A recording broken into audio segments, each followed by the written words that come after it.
Hello dear student, very good morning. कैसे हो आप लोग? आशा करते हैं आप लोग अच्छे होंगे, स्वस्थ होंगे।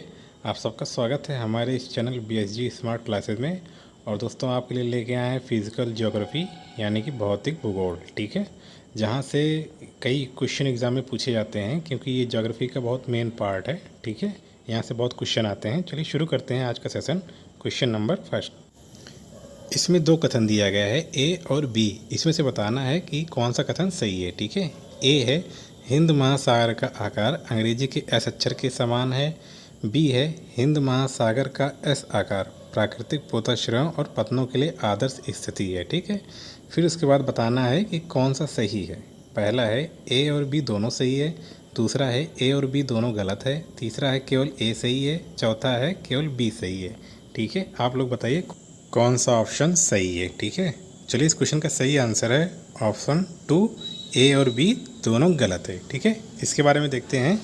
हिंद महासागर के आकार को एक विशाल अक्षर एम के रूप में जाना जा सकता है कि इसकी रूपरेखा पूर्वी अफ्रीका तट से उत्तर में अरब सागर तक, भारत के पश्चिमी तट से श्रीलंका तक और भारत के पूर्वी तट तक फैली हुई है। ठीक है, जहाँ यह बंगाल की खाड़ी बनाती है। एम की पूर्वी भुजा इंडो चीन प्रायद्वीप, जावा द्वीप, ऑस्ट्रेलिया के पश्चिमी तट द्वारा बनाई गई है। ठीक है, यह अक्षर एम उत्तरी गोलार्ध में कर्क रेखा के बीच क्षेत्र को कवर करता है और दक्षिणी गोलार्ध में मकर रेखा से 40 डिग्री साउथ अक्षांश की रेखा तक के क्षेत्र को कवर करता है। अटलांटिक महासागर देख लीजिए, ये पूर्व में अफ्रीका और यूरेशिया यानी कि यूरोप और एशिया से मिलकर बनी भूमि और पश्चिम में उत्तर और दक्षिण अमेरिका को छूता है। दुनिया के नक्शे पर बारीकी से देखने पर इस महासागर को यानी कि अटलांटिक महासागर का आकार जो है वो एस अक्षर के समान है। ठीक, नेक्स्ट क्वेश्चन।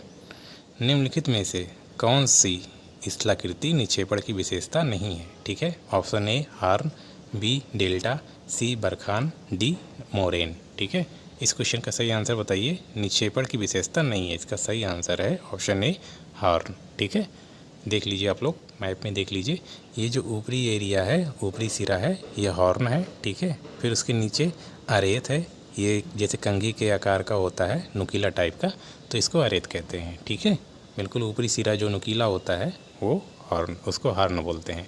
चलिए नेक्स्ट क्वेश्चन। गैनीमीड सौर मंडल का सबसे बड़ा चंद्रमा है, यह किसका उपग्रह है? आपको बताना है गैनीमीड सौर मंडल का सबसे बड़ा चंद्रमा है, यह किसका उपग्रह है? ऑप्शन है शुक्र, बी शनि, सी बृहस्पति और डी बुध। ठीक है, गैनीमीड उपग्रह, तो इसका सही आंसर है ऑप्शन नंबर सी बृहस्पति। ठीक है, अब इस क्वेश्चन के बारे में देखते हैं। बृहस्पति वह ग्रह है जो नारंगी रंग का है और इस पर सफ़ेद पट्टे हैं। ठीक है, बृहस्पति सौरमंडल का सबसे बड़ा ग्रह है। ठीक है, याद रखिएगा, बृहस्पति सौरमंडल का सबसे बड़ा ग्रह है। इसे शीत ग्रह के नाम से भी जाना जाता है क्योंकि इसका औसत तापमान बहुत कम है। बृहस्पति का वातावरण मुख्यतः हाइड्रोजन और हीलियम का बना है। ठीक है, गैनीमेड बृहस्पति की एक सैटेलाइट है यानी कि उपग्रह है, हमारे सौरमंडल की सबसे बड़ी सैटेलाइट भी है। ठीक है, गैनीमेड सबसे बड़ा उपग्रह भी है। ठीक है, मंगल का रंग लाल सा होता है। ठीक है, मंगल ग्रह के बारे में देख लीजिए, इसलिए इसको लाल ग्रह भी कहा जाता है और आयरन ऑक्साइड की उपस्थिति की वजह से इसका रंग लाल रंग का होता है। ठीक है, मंगल के दो उपग्रह हैं, फोबोस और डेमोस, ये क्वेश्चन भी आता है। और शनि को देख लीजिए, इसको छल्ले के लिए जाना जाता है, मतलब छल्ले वाला ग्रह अगर पूछा जाए तो शनि है। यह हमारे सौरमंडल का दूसरा बड़ा ग्रह है, याद रखिएगा, दूसरा, पहला बृहस्पति। ठीक है, शनि का वातावरण भी अधिकतम हाइड्रोजन और हीलियम का बना है और इसका उपग्रह जो है वो टाइटन है। ठीक है, शनि का उपग्रह टाइटन है। ठीक, याद रखिएगा, यहाँ से भी कोई क्वेश्चन पूछे जाते हैं। ठीक, चलिए शुरू करते हैं नेक्स्ट क्वेश्चन। सूर्य ग्रहण कब होता है? ऑप्शन ए जब सूर्य चंद्रमा और पृथ्वी के बीच होता है। ऑप्शन बी जब पृथ्वी चंद्रमा और सूर्य के बीच होता है। ऑप्शन सी जब चंद्रमा सूर्य और पृथ्वी के बीच होता है। या फिर ऑप्शन डी जब चंद्रमा सूर्य और पृथ्वी को मिलाने वाली रेखा पर नहीं होता है।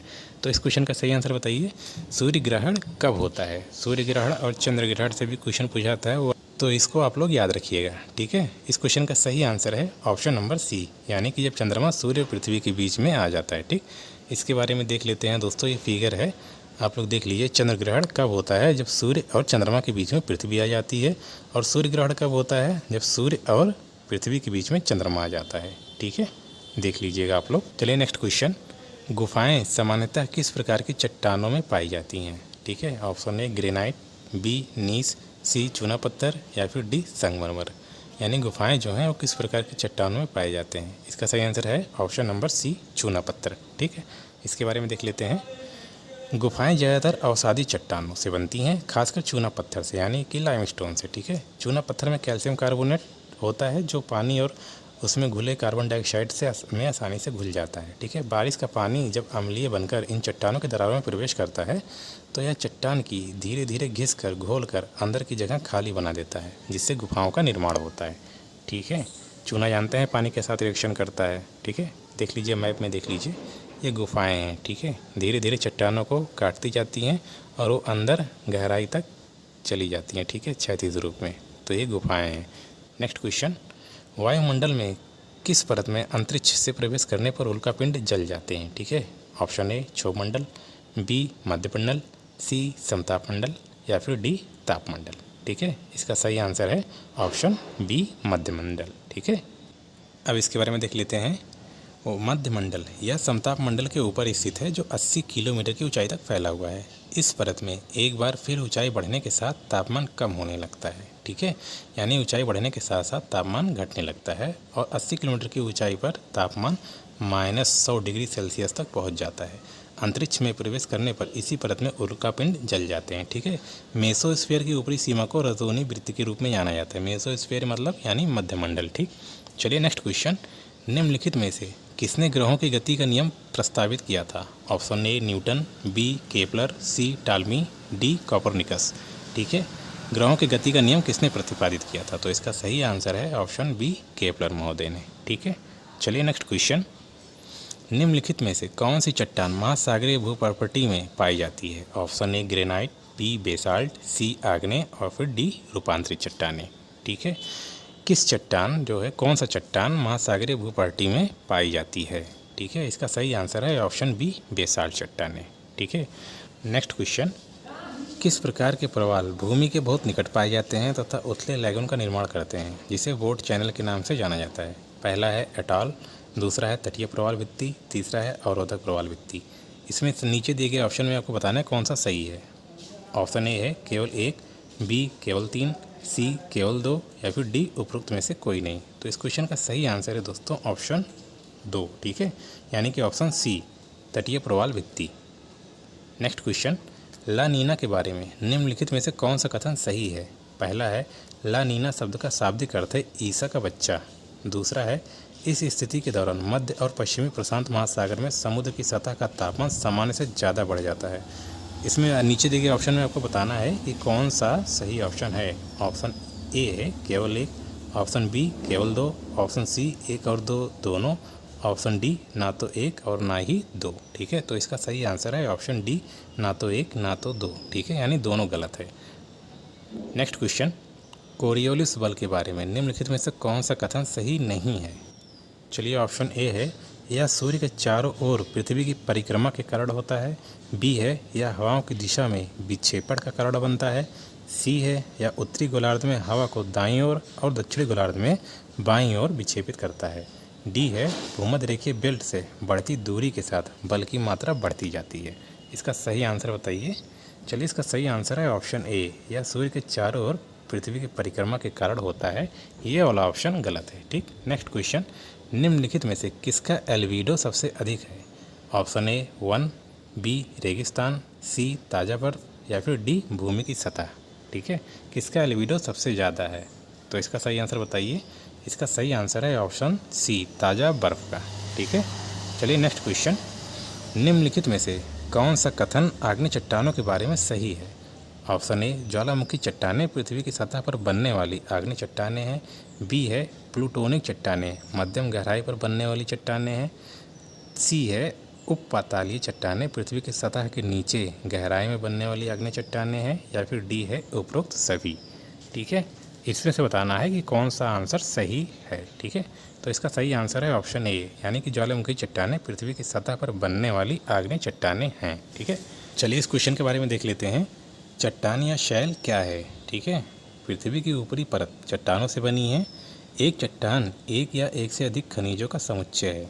चट्टान कठोर या मुलायम कुछ भी हो सकता है। ठीक, चट्टान 3 प्रकार की होती हैं जिन्हें निर्माण के तरीके के आधार पर 3 भागों में बांटा जाता है, जैसे आग्नेय शैल है, मैग्मा और लावा के जमने से आग्नेय चट्टानों का निर्माण होता है। ठीक है, मैग्मा और लावा में क्या फ़र्क है? अगर ये धरती के नीचे है तो मैग्मा और धरती के ऊपर आकर जमता है तो उसको लावा बोलते हैं। ठीक है, इसे प्राथमिक चट्टानों के रूप में भी जाना जाता है, जैसे कि ग्रेनाइट और बेसाल्ट। अवसादी सेल देख लीजिए। अवसादी चट्टानें बहिर्जात प्रक्रियाओं द्वारा चट्टानों के टुकड़ों के जमाव का परिणाम है। इसे द्वितीयक चट्टानों के रूप में भी जाना जाता है, जैसे कि बलुआ पत्थर, चूना पत्थर, शैल। ठीक, फिर इसके बाद रूपांतरित चट्टानें या कायांतरित चट्टानें। ठीक, पहले से मौजूद चट्टानें जो पुनर्क्रिस्टलीकरण के दौर से गुजर रही हैं रूपांतरित चट्टानें कहलाती हैं। इनको तृतीयक चट्टानों के रूप में जाना जाता है, जैसे कि फाइलाइट हो गया, सिस्ट हो गया, नीस हो गया, क्वार्टजाइट हो गया, मार्बल, ये सब रूपांतरित चट्टानों के उदाहरण हैं। ठीक, नेक्स्ट क्वेश्चन, निम्नलिखित में से किस प्रकार के पर्वत भ्रंशों के बीच भूमि के ऊपर उठने या भ्रंशों के बाहर भूमि के धंसने से बनते हैं? ऑप्शन ए ब्लॉक पर्वत, बी अवशिष्ट पर्वत, सी वलित पर्वत, या फिर डी ये सभी। तो इस क्वेश्चन का सही आंसर है ऑप्शन ए ब्लॉक पर्वत। ठीक, नेक्स्ट क्वेश्चन, संगमरमर चट्टानें किस श्रेणी में आता है? ऑप्शन ए अवसादी, बी आग्नेय, सी कायांतरित, या फिर डी उपरोक्त में से कोई नहीं। ठीक है, संगमरमर की चट्टानें किस श्रेणी में आता है? ठीक है, इसके पहले आप लोग डिटेल देखे होंगे तो इसका आंसर जानते होंगे, तो इसका सही आंसर है ऑप्शन सी कायांतरित चट्टानें। ठीक है, ये सेशन दोस्तों यहीं पे ख़त्म होता है। ये लास्ट क्वेश्चन था। आशा करते हैं कि आप लोग को ये सेशन अच्छा लगा होगा। इसी तरह फिर मिलते हैं नेक्स्ट सेशन में। ठीक है, okay, bye bye, take care.